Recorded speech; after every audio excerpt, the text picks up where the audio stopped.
Sir ನಿಮಗೆ ತುಂಬ connect ಆಗುತ್ತೆ ಅಂತ ಅನಿಸುತ್ತೆ ಈ ಪಾತ್ರ, ಯಾಕಂದರೆ ನಿಮ್ಮ ಬ್ರದರ್ ಜಗ್ಗೇಶ್ ಸರೇ ಹೇಳ್ತಾರೆ, ಸುಮಾರು ಜನಕ್ಕೆ ಹೇಳಿದ್ದಾರೆ, ನಿಮಗೂ ಹೇಳಿದ್ದಾರೆ. ಸೊ ಅವಾಗ ಹೇಳ್ತಾಯಿದ್ರು ಕೋಮಲ್ಗೆ ಆವಾಗ ಟೈಮ್ ಚೆನ್ನಾಗಿರಲಿಲ್ಲ, ಈಗ ಒಳ್ಳೆ ಟೈಮ್ ಬಂದಿದೆ ಅಂತ. ನೋಡಿ ನೀವು ಚೆನ್ನಾಗಿ ಸಿನಿಮಾ ಮಾಡ್ತಾಯಿದ್ದೀರಾ ಇವಾಗ ಬ್ಯಾಕ್ ಟು ಬ್ಯಾಕು. ಸೊ ನೀವು ಏನಾದರೂ ಆ ಥರ ಶಾಸ್ತ್ರಗಳನ್ನ ಆಸ್ಟ್ರಾಲಜಿ ಏನಾದರೂ ರೀಡ್ ಮಾಡಿದ್ದೀರಾ, ನಿಮಗೂ ಏನಾದರೂ ಬರುತ್ತಾ? ಸೊ ನಿಮ್ಗೆ ಏನಾದರೂ ಬಂದರೆ ನನ್ನ ಫೇಸ್ ನೋಡಿ ಹೇಳೋದಾದರೆ ಏನು ಹೇಳ್ತೀರಾ? ಈಗ ಆ ಪಾತ್ರ ಮಾಡಿದ್ದೀರಾ. ಇಲ್ಲ ಮೇಡಮ್, ಇದು ಅಸ್ಟ್ರಾಲಜಿ ಇವತ್ತು ಹೇಗೆ ಪ್ರೆಡಿಕ್ಟ್ ಮಾಡ್ತಾರೆ ಅಂದರೆ ಆ್ಯಕ್ಚುಲಿ ಸೈನ್ಸ್ ಅದು ಡಿಗ್ರಿ ವೈಸ್ ಸ್ಟಡಿ ಮಾಡೋದು ದೃಗ್ಗಣಿತ ಅಸ್ಟ್ರಾಲಜಿ ಇದೆ. ಅದು ಎಷ್ಟೋ ಜನಕ್ಕೆ ಗೊತ್ತಿರುತ್ತೆ. ಒಬ್ಬೊಬ್ರು ಏನು ಮಾಡ್ತಾರೆ, ಈಗ ಕೂತಿದ ತಕ್ಷಣವೇ ಕೈ ತೋರ್ಸೋಕ್ಕೆ ಸ್ಟಾರ್ಟ್ ಮಾಡ್ತಾರೆ. ಅದಕ್ಕೆ ಹೇಳೋದು ಡಾಕ್ಟರ್ಸ್ಗೆ, ಅಡ್ವೊಕೇಟ್ಸು ಮತ್ತು ಅಸ್ಟ್ರಾಲಜರ್ಸು ಫ್ರೀಯಾಗಿ ಏನು ಮಾಡಲ್ಲ. ಇಲ್ಲಾಂದರೆ ಡಾಕ್ಟರ್ಸ್ಗೆ ಕೂತ್ಕೊಂಡಾಗ ನಾನು ನೋಡಿದ್ದೀನಿ, ಡಾಕ್ಟ್ರೆ ನಂಗೆ ಸ್ವಲ್ಪ ಕೂದಲು ಉದುರ್ತಾ ಇದೆ, ಇದಕ್ಕೆ ಏನು ಔಷಧಿ, ನಂಗೆ ಇಲ್ಲೊಂದು ಪಿಂಪಲ್ ಬಂದಿದೆ, ಏನು ಔಷಧಿ ಅಂತಾರೆ. ಅವ್ರು ಕಷ್ಟಪಟ್ಟು 8 ವರ್ಷ ಓದಿರ್ತಾರೆ, ನೀವು ಫ್ರೀಯಾಗಿ ಕೊಡೋಕ್ಕಲ್ಲ. ಹಂಗೆ ಅಸ್ಟ್ರಾಲಜರ್ಸು ಕೂಡ ಆವಾಗ ಏನು ಮಾಡಿಬಿಡ್ತಾರೆ, ಅಸ್ಟ್ರಾಲಜರ್ಸ್ ಅಟ್ರ್ಯಾಕ್ಟ್ ಮಾಡೋಕ್ಕೆ ನಿಮ್ಮಲ್ಲಿ ಏನೋ ಒಂದು ಆತಂಕ ಇದೆ. ಈಗ ನಿಮ್ಮನ್ನೇ ನಾನು ತೊಗೊಂಡು ಸುಮ್ಮನೆ ರೀಲ್ ಬಿಟ್ಟು ಹೇಳಬೇಕು ಅಂದರೆ, ನೀವು ಇನ್ನೊಂದು ಟಿ ವಿಗೆ ಜಂಪ್ ಆಗೋಕ್ಕೆ ಯೋಚನೆ ಮಾಡ್ತಾ ಇದ್ದೀರಾ, ಈ ಟೈಮ್ ಸೂಕ್ತ ಅಲ್ಲ, ಇನ್ನೊಂದು 3 ಮಂತ್ಸ್ ಬಿಟ್ಟು ಜಂಪ್ ಆಗಿ ಅಂತ ಅಂದಾಗ ನೀವು ಆ 3 ಮಂತ್ಸ್ಗೆ ಯಾವ ಟಿ ವಿಗೆ ಜಂಪ್ ಆಗಲಿ ಅಂತ ಯೋಚನೆ ಮಾಡ್ತಾ ಇರ್ತೀವಿ. ಸೊ ಇದೆಲ್ಲ ಸೈಕಾಲಜಿಕಲ್ ಟಾಕ್ಸ್ ಇದೆಲ್ಲ. ಸೊ ಹಂಗಾಗಿ ನನಗೆ ಅದರವರೆಗೂ ಹೋಗಲ್ಲ. ಬಟ್ ಗಾಡಿ ಓಡಿಸ್ಬೇಕಾದ್ರೆ ನಾವು ಗಾಡಿ ಕಲ್ತಿರಬೇಕು, ಟೈರ್ ಚೇಂಜ್ ಮಾಡೋದು ಕಲ್ತಿರಬೇಕು, ಅದು ಪಂಚರ್ ಆದರೆ ಚೇಂಜ್ ಮಾಡೋದು ಕಲ್ತಿರಬೇಕು, ಅಕಸ್ಮಾತ್ ಎಲ್ಲ ಗಾಡಿ ಆಫ್ ಆದರೆ ಯಾಕೆ ಆಫ್ ಆಯಿತು ಅಂತ ತಿಳ್ಕೊಂಡಿರಬೇಕು. ಹಂಗೆ ಲೈಫ್ಗೆ ಅಸ್ಟ್ರಾಲಜಿ ಇರೋದ್ರಿಂದ ನನಗೆ ಎಷ್ಟು ಬೇಕೋ ಅಷ್ಟು ನಾನು ತಿಳ್ಕೊಂಡಿದ್ದೀನಿ. ನನಗನ್ನಿಸ್ತು ನೀವು ಹೇಳೋ ಪ್ರಕಾರ ನೋಡಿದ್ರೆ ನೀವು ದಕ್ಷಿಣೆ ಕೊಡದೆ ನಾನು ಹೇಳಲ್ಲ ಅಂತ ಅನ್ನಿಸ್ತು ನೀವು ಹೇಳೋದು ನೋಡಿದ್ರೆ.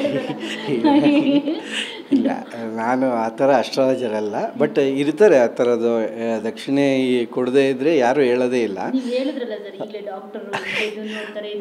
ಅದೇ ಆ ಥರ. ಬಟ್ ಅಸ್ಟ್ರಾಲಜಿ ನನಗೆ ಗೊತ್ತಿಲ್ಲ, ನನಗೆ ಎಷ್ಟು ಬೇಕು ನನಗೆ ಅಷ್ಟು ಮಾತ್ರ ತಿಳ್ಕೊಂಡಿದ್ದೀನಿ. It is a very beautiful subject. ಅದು ಸಡನ್ನಾಗಿ ತಿಳ್ಕೊಳ್ಳೋಕ್ಕೂ ಆಗೋಲ್ಲ, ಸಡನ್ನಾಗಿ ಕಲಿಯೋಕ್ಕೂ ಆಗೋಲ್ಲ. ಅದು ವರ್ಷಾನುಗಟ್ಟಲೆ ಬೇಕು. ಪ್ರತಿಯೊಂದು 12 ಮನೆ ಒಳಗಡೆ ಒಂದು ಚೇಂಜಸ್ ಆಗೋವಂಥ ಇದೂ ಕೂಡ ನಮ್ಗೆ ಗೊತ್ತಾಗುತ್ತೆ.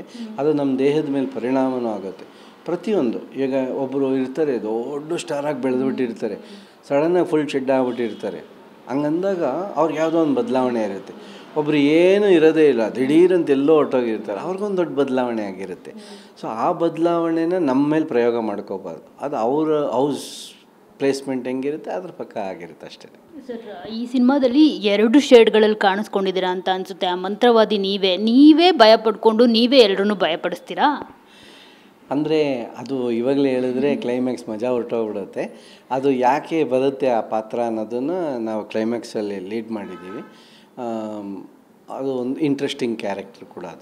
ಅದು ಏನಂತಂದರೆ, ಏನು ನಾವು ಮೆಸೇಜ್ ಕೊಡ್ತೀವಿ ಆ ಕ್ಯಾರೆಕ್ಟರ್ ಮೂಲಕ ಅಂದರೆ, ಅವನೊಬ್ಬ ತುಂಬ ಅಥರ್ವಣ ವೇದ ಕಲ್ತಿರೋರು ಅಂದರೆ ಮಾಟ ಮಂತ್ರ ಆ ಥರ ಪ್ರಯೋಗ ಮಾಡೋ ಅಂಥವ್ರು. ಅದು ಮಾಡಿ ಅಮಾಯಕರ ಮೇಲೆ ಪ್ರಯೋಗ ಮಾಡಿಬಿಡ್ಬೋದು, ತಾತ್ಕಾಲಿಕವಾಗಿ ಗೆದ್ದು ಬಿಡ್ಬೋದು.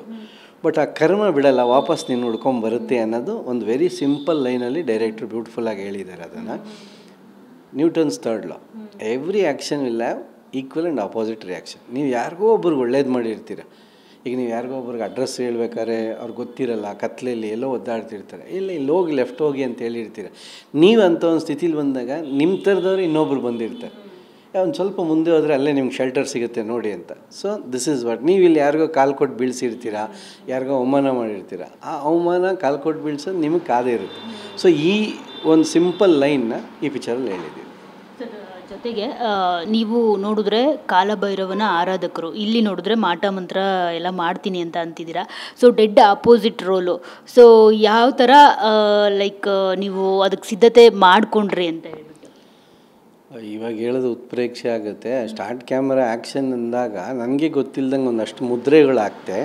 ಅದು ಬಹುಶಃ ಎಲ್ಲೋ ಒಂದು ಕಾರ್ನರ್ ಆಫ್ ದ ಐಸ್ ಬ್ರೈನಲ್ಲಿ ಅದು ಅಡಗಿತ್ತು ಅನಿಸುತ್ತೆ. ಆ ಮುದ್ರೆಗಳೆಲ್ಲ ಹಾಕಿದ್ಮೇಲೆ ಸುಮಾರು ಜನ ಕೇಳಿದ್ದೇನು ಸರ್ ಇಷ್ಟೊಂದು ಮುದ್ರೆ ಹಾಕ್ತಾಯಿದ್ದೀರಾ ಅಂತ. ನನಗೂ ಗೊತ್ತಿಲ್ಲ, ಅದು ಹಾಕಿದ್ದೀನಿ. ಆ ಮುದ್ರೆಗಳು ಬಹುಶಃ ಅದು 100% ಕರೆಕ್ಟ್ ಇಲ್ಲದೇ ಇರ್ಬೋದು. ಬಟ್ ಆ ಸಿಚುವೇಷನಲ್ಲಿ ಒಂಚೂರು ಗೂಸ್ ಬಂಪ್ಸ್ ಬರುತ್ತೆ.